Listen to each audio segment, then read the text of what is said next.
4 साल पहले मोदी सरकार ने जम्मू कश्मीर का बंटवारा कर दिया, राज्य को केंद्र शासित प्रदेश में बदल दिया। लेकिन इस केंद्र शासित प्रदेश में चुनाव कराने का साहस अभी तक सरकार नहीं जुटा पाई है। चुनाव आयोग तो यहां तक कह चुका है कि वो कभी भी चुनाव कराने को तैयार है। मामला जम्मू कश्मीर का है, इसलिए सरकार की इजाजत भी जरूरी है और ये इजाजत कब मिलेगी, इस पर सवाल है। इस बीच नेशनल कॉन्फ्रेंस के नेता उमर अब्दुल्ला ने दावा किया है कि सरकार फैसला लेगी भी नहीं। तो आखिर क्यों उमर ने किया है ये दावा, देखते हैं इस रिपोर्ट में। नेशनल कॉन्फ्रेंस के नेता उमर अब्दुल्ला ने दावा किया है कि केंद्र की बीजेपी सरकार को जम्मू कश्मीर में चुनाव कराने का साहस नहीं है और अगर संसदीय चुनाव कराना अनिवार्य नहीं होता तो ये चुनाव भी नहीं कराए जाते।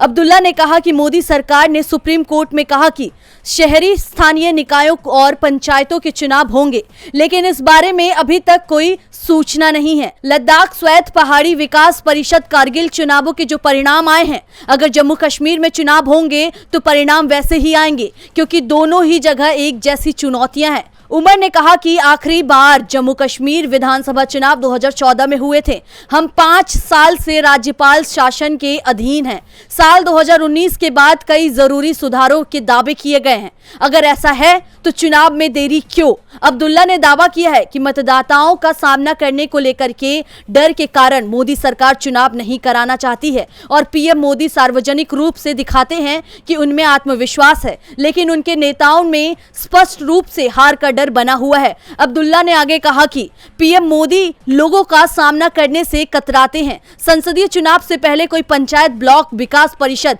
जिला विकास परिषद, शहरी स्थानीय निकाय या विधानसभा चुनाव नहीं होंगे। बीजेपी जनता की भावना से भली भांति परिचित है। संसदीय चुनाव कराना उनके लिए जरूरी है। अगर केंद्र के लिए ये जरूरी नहीं होती तो वे संसदीय चुनाव भी कतई नहीं कराते। डीवी लाइव की रिपोर्ट।